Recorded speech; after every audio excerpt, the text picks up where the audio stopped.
तो दोस्तों, आज मैं आप लोगों को क्लास 9th के एक टॉपिक है राष्ट्रपति, उसका लेसन प्लान बना के बताऊंगी कि कैसे आपको लेसन प्लान बनाना है। सबसे पहला जो इसमें अधिगम का उद्देश्य हो जाता है, छात्रों को भारत के राष्ट्रपति के पद की जानकारी देना। दूसरा होता है छात्रों को राष्ट्रपति के कार्यों के प्रति रुचि उत्पन्न कराना। छात्रों को देश के विकास में योगदान देने के योग्य बनाना। अधिगम का प्रतिफल, छात्रों भारत के राष्ट्रपति के पद के विषय में जान पाएंगे। छात्रों राष्ट्रपति के कार्यों को समझ पाएंगे। छात्रगण देश के विकास में योगदान दे पाएंगे। ये आपका अधिगम का प्रतिफल निकल जाएगा। अब आप लोग कौन कौन से शिक्षण विधि का प्रयोग कर सकते हैं इसमें, तो पाठ्य पुस्तक विधि, व्याख्यान विधि और प्रश्नोत्तर विधि का प्रयोग कर सकते हैं। टीएलएम का क्या यूज कीजिएगा, तो चार्ट पेपर पे आप फोटोज दिखा सकते हैं, श्यामपट्ट का उपयोग कर सकते हैं, पुस्तक, चौक, डस्टर वगैरह का भी यूज कर सकते हैं आप। छात्रों का पूर्व ज्ञान, छात्रगण राष्ट्रपति के विषय में सामान्य जानकारी रखते हैं, क्योंकि आप लोगों को पता ही है हमारे देश में भी राष्ट्रपति है, प्रधानमंत्री है, तो सामान्य जानकारी रखते हैं। पहले अब इंट्रोडक्शन जो क्वेश्चन निकलेगा, तो इसमें सबसे पहला क्वेश्चन होगा नरेंद्र मोदी जी कौन है, तो प्रधानमंत्री। प्रधानमंत्री की नियुक्ति कौन करता है, तो इसका आंसर बच्चे देंगे राष्ट्रपति। राष्ट्रपति के विषय में आप और क्या जानते हैं, यहाँ पे बच्चे मौन हो जाएंगे, तो ये आपका इंट्रोडक्शन क्वेश्चन निकल जाएगा। तो आज उसके बाद हम लोग लिखेंगे उद्देश्य कथन में, छात्रों आज हम राष्ट्रपति के बारे में विस्तार पूर्वक अध्ययन करेंगे। अब यहाँ पे पहला जो पॉइंट शिक्षण बिंदु आ जाएगा, राष्ट्रपति का पद। राष्ट्रपति भारत का प्रथम नागरिक होता है। भारतीय संघ की कार्यपालिका का मुखिया राष्ट्रपति है। सरकार के समस्त कार्य राष्ट्रपति के नाम से किए जाते हैं, लेकिन वास्तविक जो निर्णय होता है वो प्रधानमंत्री के नेतृत्व में मंत्रिपरिषद के द्वारा लिए जाते हैं।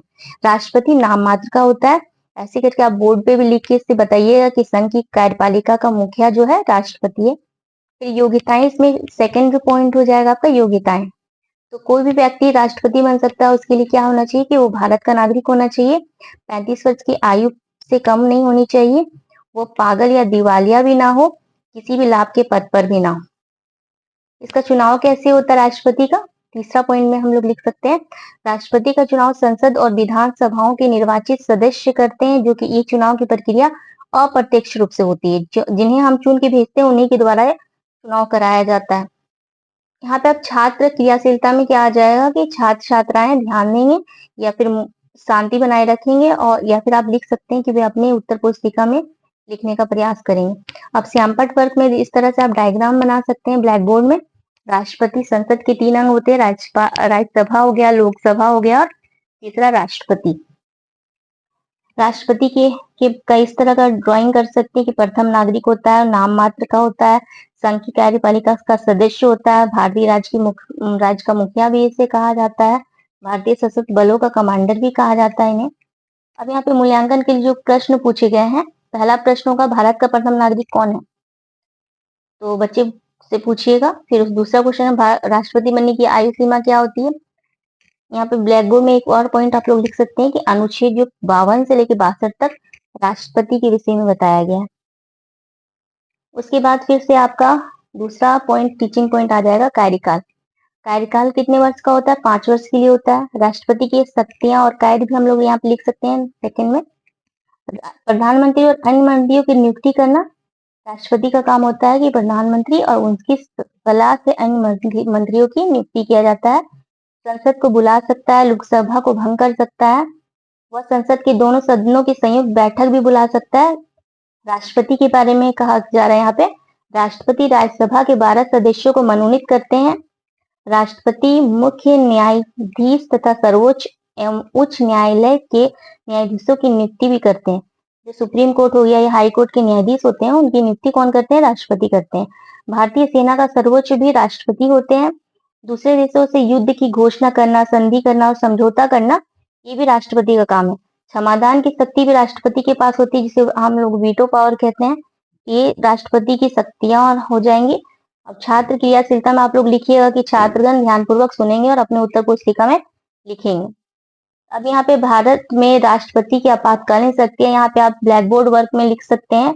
तो अनुच्छेद 352 के तहत राष्ट्रपति के द्वारा आपात शक्तियां राष्ट्रपति के पास, कि राष्ट्रपति आपातकाल में ये अनुच्छेद 352 का यूज कर सकता है। राष्ट्रपति शासन भी लगा सकता है 356 अनुच्छेद के अनुसार, और 360 अनुच्छेद के अनुसार वित्तीय आपात भी घोषित कर सकता है। राष्ट्रपति के पास अपना वीटो पावर होता है। ये सब मेन पॉइंट करके लिखिएगा और एक क्वेश्चन पूछ लीजिएगा, वर्तमान में राष्ट्रपति कौन है? तो बच्चे बताएंगे या फिर आप खुद ही लिख दीजिएगा, द्रौपदी मुर्मू। ये ब्लैक बोर्ड वर्क हो गया। उसके बाद से आप यहाँ पे मूल्यांकन के लिए प्रश्न पूछेंगे, तो पूरा प्रश्न में आपका क्या हो जाएगा? क्षमादान की शक्ति किसके पास होती है? राष्ट्रपति राज्यसभा के कितने सदस्यों को मनोनीत करता है? इस प्रकार आपका टीचिंग दो दो तीन चार टीचिंग पॉइंट बन जाएगा यहाँ पे।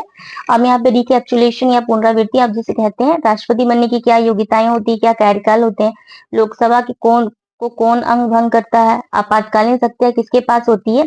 ये 3 प्रकार से आप पूछ सकते हैं क्वेश्चन या दे सकते हैं। फ्री कार्य में आप क्या दीजिएगा? राष्ट्रपति की कार्य एवं शक्तियों को के बारे में अपनी कॉपी में लिख कर लाइए।